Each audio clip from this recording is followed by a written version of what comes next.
ઇન્ડિયામાં અત્યારે હાર્ટ ડિઝીઝનું પ્રમાણ બહુ વધી રહ્યું છે અને એને અટકાવવા માટે આપણે જાતે જ પ્રયત્ન કરવો જોઈએ.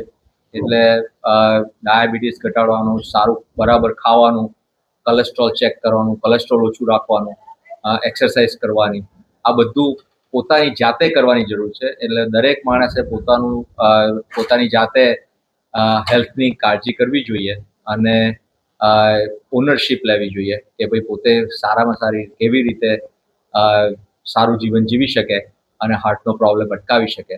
એ માટે એક્સરસાઇઝ, ડાયટ, કોલેસ્ટ્રોલ લોવરિંગ અને ફેમિલી હિસ્ટ્રી હોય, સ્મોકિંગ કરાય નહીં, બ્લડ પ્રેશરનું કંટ્રોલ કરવો જોઈએ.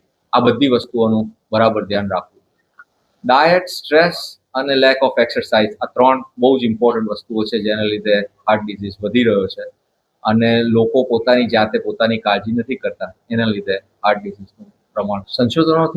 બધી સંશોધનોથી હાર્ટ ડિઝીઝ ઘટી શકે છે. એટલે જેટલું તમે દવાઓ બરાબર લઈ શકો અને કોલેસ્ટ્રોલ ઓછું કરી શકો, એક્સરસાઇઝ કરી શકો, એનાથી તમને ઇન્ટરવેન્શનની જરૂર ઓછી પડે અને તમે પ્રાઇમરીલી પ્રિવેન્ટ કરી શકો. એટલે એનો અર્થ એમ કે તમને થાય એ પહેલાં ડિઝીઝ ન થાય એવી તમે વસ્તુઓ કરી શકો, એવું શક્ય છે.